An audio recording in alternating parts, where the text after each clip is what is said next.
Hi again, everybody, and welcome to Inside Golf. I'm Harry Donahue, and today I'm at Kennett Square Golf and Country Club with head pro Tom Carpus. But more importantly, he is the senior vice chairman for the Rules Committee of the PGA of America. Every time I talk to you, Tom, you're getting promoted. You're the senior guy now, huh? Just one more rung before you run the whole show. Very, very fortunate. Very fortunate to be Well, appointed. you must know the rules. Just a couple of them. As anybody who has watched Inside Golf over the years knows, every once in a while we come out here, visit Tom at Kennett Square, and see what maybe people don't know about this game that they should know about. And you're great at that. So people out there always need to know what the rules are. Well, it's great. People are interested in it, and if we can educate them a little bit and help them with the golf and the rules, that's great. Now, you just came back from Augusta, how many Masters now have you worked? That was my sixth one. Sixth. And you had a couple rulings involving Tiger Woods and Ricky Fowler. We'll find out what that was all about when we come back to Inside Golf with Tom Carpus. Stay with us. Inside Golf, presented by PGN Plus. Play your golf bucket list. By Jersey Man Magazine, it's a Jersey way of life, and Philly Man Magazine, bringing it to Broad Street. And by the Philadelphia Section PGA, experts in the game and business of golf. Golf is your passion. Each round is a unique experience with memories that last a lifetime. Make your next round one to remember with PGNplus.com, the Professional Golfers Network. Sign up for free for exclusive access to the best private courses in your area. Already a country club member? Go to PGNplus.com to learn how to take your membership further. Play your golf bucket list only on PGNplus.com. Book your tee time today.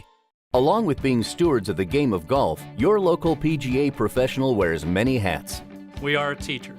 We are players. We are managers. We are merchandisers. And community leaders. But we all wear one badge. PGA professionals are well-trained experts who work hard to share the joy of golf with our neighbors for over 90 years. To find your local PGA professional, visit phillypga.com. Brought to you by the Philadelphia section of the PGA. We are the experts in the game and business of golf.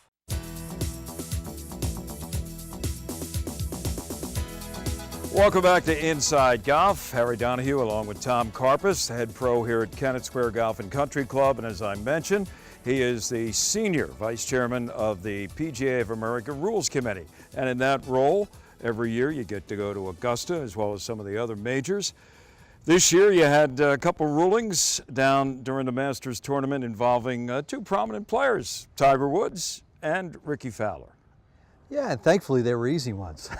But you know, Tiger on Sunday, you know, he hurt his wrist on number 9, and then I was on the 10th hole in the drive zone, and he hit it way to the right. And then he hit a shot, it hit a tree, then it ended up near a woman's chair. So the rule is you move the chair, it's an obstruction. His ball didn't move, and we thought it was over, but then here there's a TV tower right in his line between him and the hole. So we got him away from the TV tower by the local rule for temporary and movable obstructions.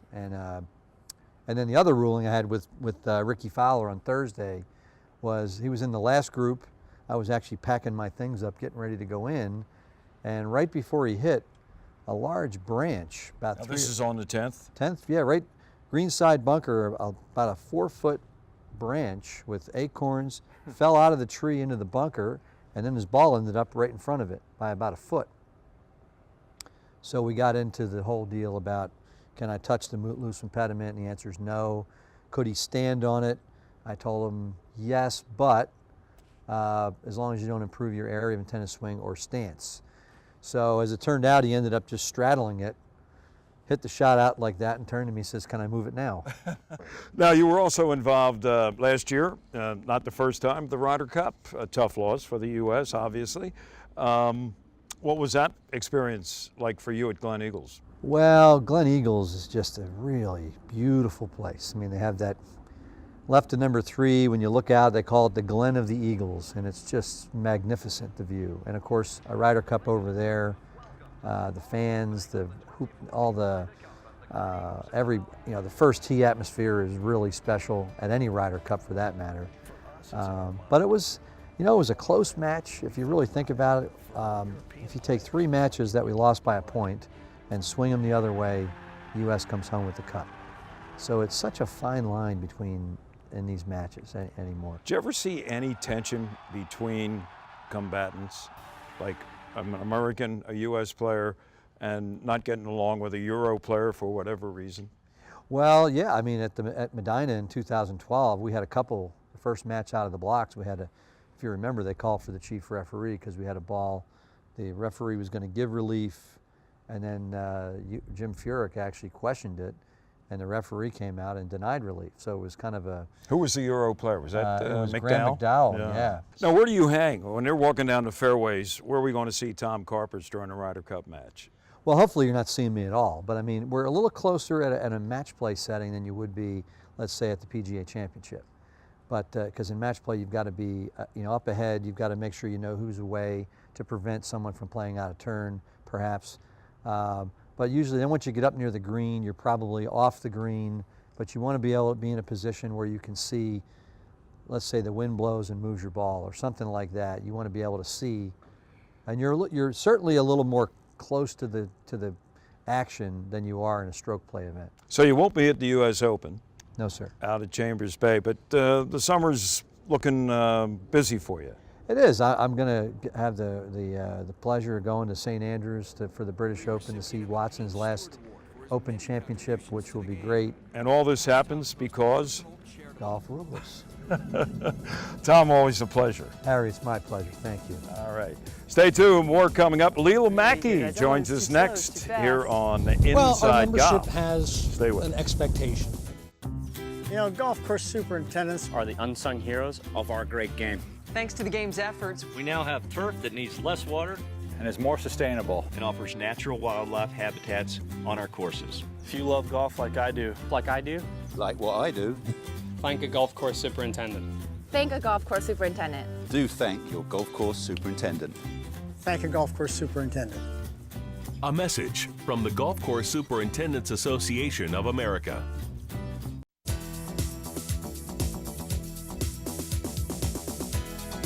Welcome back to Inside Golf. You know, this time of the year can be a little give and take-ish out on the golf course. But lately, well, course conditions have been improving thanks to Mother Nature.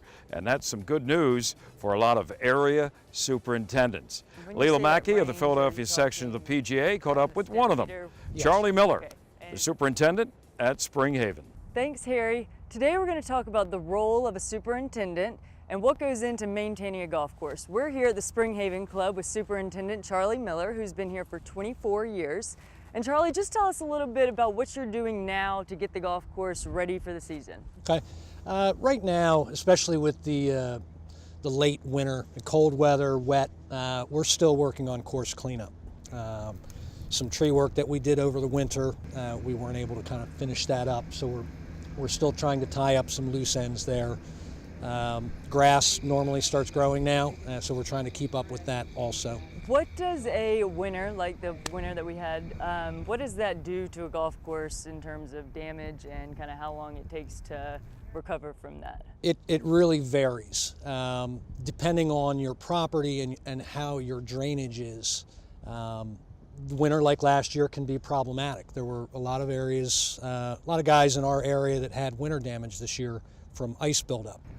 Guys will remove snow, they'll put black sand on the greens to melt the ice, anything they can do to get rid of it.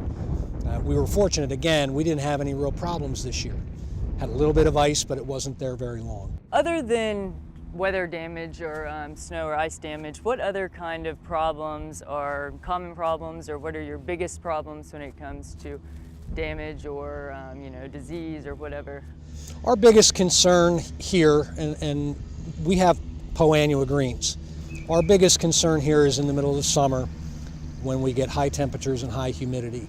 If we get a thunderstorm that we get really wet from, we're on edge. I mean, that's not good for the POA greens. So that's something we're always watching. We try to keep our greens as dry as possible so that if we do get a thunderstorm, we're not soaking wet. But it's just one of those things, you can't control it, you kind of have to deal with it. We treat our greens preventatively for our more common disease problems. We use moisture probes, and our greens, especially in the summer, are checked every day. Usually that's something I do first thing in the morning. We have certain greens that we know where the dry areas are. We want to make sure that they don't get too dry, because that's a whole nother problem. And then through the day, we're out with hoses. We're just watching and just applying light rates of water with a hose where we need it. You won't see our sprinkler heads running very often. So it's happened to every golfer. You go out to a course, you're ready to shoot a really great score, and they punch the greens, and you say, oh my gosh, why is the green all torn up? Aerifying. Why do you guys aerify? Why does anyone aerify? There's a lot of reasons. Again, it'll go somewhat to what grass type you have. Bent grass produces thatch. Aeration is one tool to manage thatch. We do it for rooting. You know, when we pull that core out and fill those channels with sand, that's a great medium for grass to put roots down through. We do it for drainage, to get that moisture away from the surface. And there's all different types of aeration. Deep aeration, drill and fill, dry ejecting, conventional where you're just pulling a 3-inch plug out of the ground. Everybody does it for slightly different reasons. Every golf course is very, very different. The 3 methods I mentioned, we do all 3 of them. We do the deep aeration, which goes down about 10 inches. We do a dry eject aeration, which is kind of mid-range, 6-7 inches. And we do our conventional aeration, which is 3 inches. So we're trying to kind of hit the whole root zone of where our grass is trying to push roots. So how big of a factor do golfers play in your issues or challenges that you deal with when it comes to the course? A big factor, and obviously I think that has a lot to do with the amount of rounds and every place is different. I mean, I think last year we did 22,000, which I think is a lot for a private club. With that volume, we're standing on a par 3. I mean, obviously divot repair is a constant challenge. I know a lot of people don't know how important it is. They kind of just think it's an etiquette thing to repair your ball mark because you don't want someone else's ball to roll over it. But it's really more about protecting the course and repairing the course, because obviously superintendents and your staff put a lot of time and money to making a golf course look as good as it does. How long does it take for a ball mark that isn't repaired or a divot that's not repaired to heal? That's going to change seasonally. In the summer when it's really hot and the weather is stressful, it's going to take longer. Spring and fall, the grass grows like crazy. They're going to heal a lot quicker. I mean, an unrepaired ball mark could easily take a week to grow over. It could take longer. Divots, you're still looking at probably a couple of weeks. I mean, grass takes 7 to 10 days just to germinate under ideal weather. So you're looking at several weeks before those recover. When you take a divot and the whole piece of grass comes out and it stays together, is it better to put that piece of grass back on top of the divot or fill it with the divot repair mix? I get that question a lot, and my answer is anything is better than nothing. Okay. Some courses have different policies. Some courses don't want you to put that chunk of grass back. If you want to get into it in the middle of the summer, putting it back, it's probably going to dry out and die. So with that, I would say use the divot mix that's provided on the carts, fill it with seed and sand, and at least you have a level lie if another guy gets his ball in there. Here's an interesting fact that you probably aren't aware of. More labor dollars, in general, maybe not every golf course, but more labor dollars are spent working in bunkers than on greens. Really? Yeah. Why is that? Golfers' expectations of bunkers are unreasonable, in general. Yeah. I hope I'm not going to get myself in trouble for saying that. I think they see too much golf on TV where the bunkers are perfect every week in, week out, and they expect that at their local club or public golf course or whatever. And just the amount of time, they want them raked 4 or 5, 6, 7 days a week. And it's a lot of square footage, and it takes a lot of manpower. Now we're coming up to the green on this par 3 where everybody would obviously like to be on their first tee shot. What goes into the speed or what factors into the speed of the green? You hear guys, oh, it's too slow, it's too fast. Well, our membership has an expectation. I mean, through my greens committee, we've developed maintenance standards, and we have a range of green speed that the membership is good with. So our goal on a day-to-day basis is to be within that range. How we get there is based on a lot of different things. How firm is the surface? How quickly is the grass growing? We try to target our maintenance to get to our number. If I can mow the greens once a day and be at my number, great. If I'm not getting to my number, then I might need to roll them a couple times. So I really, it's a balancing act. I mean, there's a lot of art into it, just kind of manipulating the factors to try to get your end result. Right. And when you say that range, are you talking on a stimp meter? Yes. Okay. And for those of the people at home that do not know how green speed is measured, can you just explain what a stimp meter is? It's a long aluminum tool that has a little groove in it and a notch, and you have to find a level area on the green, and you slowly raise it until the ball releases, and it's designed so that it releases at a certain angle. So you roll 2 or 3 balls one direction, measure it, roll them back the opposite direction along the same line, and you take an average. Every green is going to be a little bit different. Your target, you're trying to get it so that all your greens are pretty consistent. So if this green's 11 feet and the one back there is 10 and a half, nobody's going to know. Right. It's close. Right. Some would argue that even a foot difference is barely discernible. Right. So we just try to have it so that we're close. So along with green speed, another thing that golfers kind of complain about or you hear about is the pin placements. How do you choose the pin placement? Is there anything that you want to stay away from when choosing a pin placement? The one thing we're looking for is a balance. We want we don't want too many back right hole locations or just back in general on any given day. So we actually have a chart that we use for my staff, just where each green is divided into quadrants, labeled A, B, C, and D. So we just try, and that gives us a nice balance of front, back, right, left. It's a guideline. I'm not being dictated to by the club how to do it or where to put them. I stay in pretty close contact with Ben. Depending on what the event is, he'll say, hey, can you make sure the course is set up pretty easy? We want to get them through. We don't want it to be a 5.5 hour round. Right. So we work well together and we try to keep that in mind. But we still want some interesting hole locations out there from time to time also. Right. Is there anything else on the greens that is a big issue or that you really have to be careful that you guys deal with? As we talked about before, drainage is my biggest thing. Talking about drainage, that goes along with cart path only rules. That's why you want to stay on the cart path when the course is wet because it can cause a lot of damage if you take the cart off the cart path. So that, among with fixing your ball marks and your divots and everything, anything you can do to help out your superintendent is greatly appreciated. Thank you so much for being with us, Charlie. We really appreciate it. Thank you. At Valley Forge Casino Resort, we're rolling out the action and bringing it all to the table. So go all in at Philly's premier entertainment destination. Now on sale. Frank Sinatra Jr., May 23rd. A Bronx Tale, May 28th. Thunder from Down Under, July 11th. Valley Forge Casino Resort, the only Philly area casino that has it all.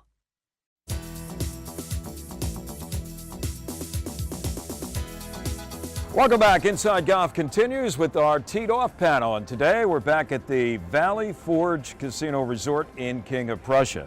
And with us, Mike Kern from the Philadelphia Daily News, from Comcast Sportsnet, Dee Lynham, and this gentleman here is making his debut on at least our Teed Off panel. It is Sean Palmer, and Sean is the head professional, director of golf, I guess is your title, at what is now going to be known as the Union League at Tarsdale in Northeast Philadelphia. He's my new best friend, Harry. That's right, because Mike is going to be a fence member, I think. I live, you can slice it into my house off the first We got tee. our eye on you, Mike. Formerly known as Tarsdale Frankfurt Country Club. In my money, one of the top 5 golf courses in the city of Philadelphia or the area for that matter. So first of all, congratulations Thanks on the very much. appointment. Thank you. And good luck with your initial season. Thanks for having And me. what a better way than joining us here on Teed Off. All right, our topic today, panel, and Mike, I'm going to begin with you. Is there any golfer or golfers that maybe you would like to or already have had the chance to share a meal, maybe a lunch, maybe a dinner, just some quality time away from the golf course in your expansive career of covering so many majors and everything else? To me, it's like two different questions, because Gary Player is one of the most fascinating people I've ever had a chance to sit down, and Nancy Lopez, I think, is the nicest athlete I've ever dealt with. But looking back at somebody that you can no longer do that, I think Bobby Jones and Ben Hogan would be the two. I'm not sure Ben would say much because apparently that was his thing. But to me, and just Bobby Jones, just to get his thoughts about, you know, Augusta National and the start of Augusta National and all that. And those two guys, I think, would you could spend some time with them and learn something, which to me is the most important thing about sitting down with somebody. Well, and I'd like to get back to you on the Gary Player thing in a moment, but Dee, I'm going to come to you now and find out who is on your list. I think like an Arnold Palmer for me. He just seems like I have interviewed him in like a tournament setting, but I never got to have a conversation, and I just find him to be a very likable, warm human being, and I think I would love to pick his brain. Yeah, I can imagine that. I had the chance, I'll talk about sitting down and having lunch with Arnie back when Commonwealth first opened. How about you, Sean? Well, I think that at my time at Marion, before I came to Torresdale, I had the chance leading up to the 2013 U.S. Open to spend some time with Phil Mickelson. We actually went to dinner. We had lunch and dinner with Phil and Matt Kuchar. Was this during one of his practice rounds? It was. It was before all the practice rounds opened up, and you know, you were giving him some tips. I was trying to play to. Marion? Yeah. No, he was giving me some tips at dinner. No, but he was incredibly gracious, and it really affirmed everything that you hear about Phil being a good, nice person, and he really was. He was very welcoming. He was very open to me at the time, the little guy, and very accommodating to share his thoughts on everything that was happening. So let me get. So you were out on the course with him for a little bit of his practice round. Did you actually play with him? I didn't. Scott and I, my old boss, played a match Scott against and I? him. He did. Really? He took him to the 16th hole. No, I he believe. usually plays for money, right? They played for $100, and Phil gave him 3 shots aside. Sean was the one that told him on the 13th on Sunday you hit a shorter club. Oh, don't give me that one. No. So who won the match? Phil won, but Scott took him pretty far. Really? Scott played really well. That's good. It was a great match. So then how did the dinner thing get you?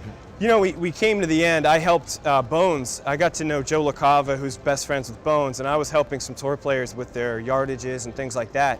And Phil invited us to lunch shortly after with Scott and a few other people, and it turned into a dinner later on that night. And of course, Matt Kuchar just happened to show up at that dinner, which was and did Phil fantastic. pay for everything? He did. Take the tab, did he? Phil took the whole tab, and see that everybody's he took care image of of us. Phil Yeah. is going up a few notches, huh?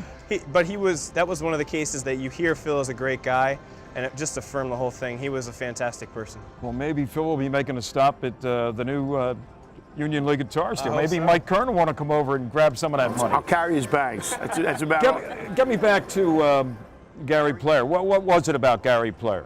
Gary, now look, there's a lot of Gary that you have to take with a grain of salt. Yeah, I think with all these guys, you know, that Gary's kind of blowing whatever, but he's just really introspective about a lot of things. I remember asking him, this is years ago, about Tiger Woods, like the young Tiger. And then you could ask him about Jack Nicklaus, and you could ask him about almost anything, and he's got an opinion about it, and he's got some interesting views on not just golf, but life. I think he's seen probably as much as any golfer, because coming from South Africa and having to do all the traveling that he did, and I think he's one of a really an underrated golfer. He's got 9 majors, traveling the globe, and you know, we always talk about Arnold being an ambassador, and he is, and Jack being, but I'll tell you what, Gary Player is as good as an ambassador as golf's ever had. Dee, I'm going to close with you. Aside from golf, you know, basketball is a big part of your life. Is there any basketball person, star, whatever, that maybe you've had a different opinion of after spending some time away from the court? Oh, wow. I mean, obviously, I consider Charles Barkley a good friend. Right. But I think his time in television after basketball, he's been able to show people the personality that he is if you ever had the chance to know him away from the game. But if I'm talking about somebody who I enjoy, didn't really know like that much, and then was able to play golf, Kyle Korver. I play golf with Kyle. First of all, he's an awesome golfer. Second of all, he's a nice person. You would see that in the way he approaches basketball, but playing around the golf with him is awesome. Really? Yeah. And he's probably better than Charles. Oh my God. I'm probably better than Charles. Just kidding, Charles. Mike Kern, Dee Lynham, and Sean Palmer. Thanks for joining us all for Teed Off. More with Inside Golf coming up in just a moment. The Valley Forge Casino Resort is the region's only full amenity gaming resort, and it's only seconds from the Pennsylvania Turnpike at King of Prussia. It features 600 slots, 50 table games, and there are nearly 500 guest rooms, plus 8 restaurants designed to meet all of your dining needs. So put the beautiful Valley Forge Casino Resort on your destination list. Well, we're here at the Valley Forge Casino Resort in King of Prussia with Jennifer Gailey, who is the Chief Marketing Officer for the Valley Forge Casino Resort, and we're talking about maybe my favorite time of the day. Every day of the week, we're talking happy hour. Tell us about it. What's going to happen here at the Valley Forge Casino Resort, Jennifer? That's right. We actually just launched the area's newest happy hour, and it's our Double Down Happy Hour, which happens every week from 5 to 7. And it's really unique. It's the only one of its kind. So not only are we doing half-price drinks and a 2-for-1 raw bar, but we also are lowering our table limits. So table limits start at $10 during happy hour, so everyone can get in on the action. We're also featuring some of the greatest DJs in the area. So with our new lighting and sound system in Center Bar, there really is something for everyone during happy hour at the Valley. So it's half price off on drinks. 2-for-1 raw bar and $10 table limits. So there you go. It's another reason to come to the beautiful Valley Forge Casino Resort. Double down the happy hours. Doesn't get any better than that. Thanks, Jennifer. That's right. Thank you very much. If you haven't seen it already, I'd like to introduce you to Jersey Man Magazine, published by former Eagle tight end Ken Dunnick. It's the only men's magazine in our area. Enjoy articles on cigars, martinis, the mob, business, politics, and, of course, golf. Written by big-time journalists like George Anastasia, Bill Lyon, Sam Carchidi, and many others. Subscriptions are only $20 a year and are available at jerseymanmagazine.com. Got a young golfer in the family? Whether their dream is to grab a national ranking or just have more fun on the golf course, sign them up for the Philly PGA Junior Tour this summer. It's competitive play on premier courses for boys and girls 18 and younger throughout Pennsylvania, New Jersey, and Delaware. Perfect for gearing up for the next high school or collegiate golf season. Available to both new and competitive golfers. Registration now open year-round. Help your young golfers find or improve their game. Sign them up today at phillyjuniortour.com.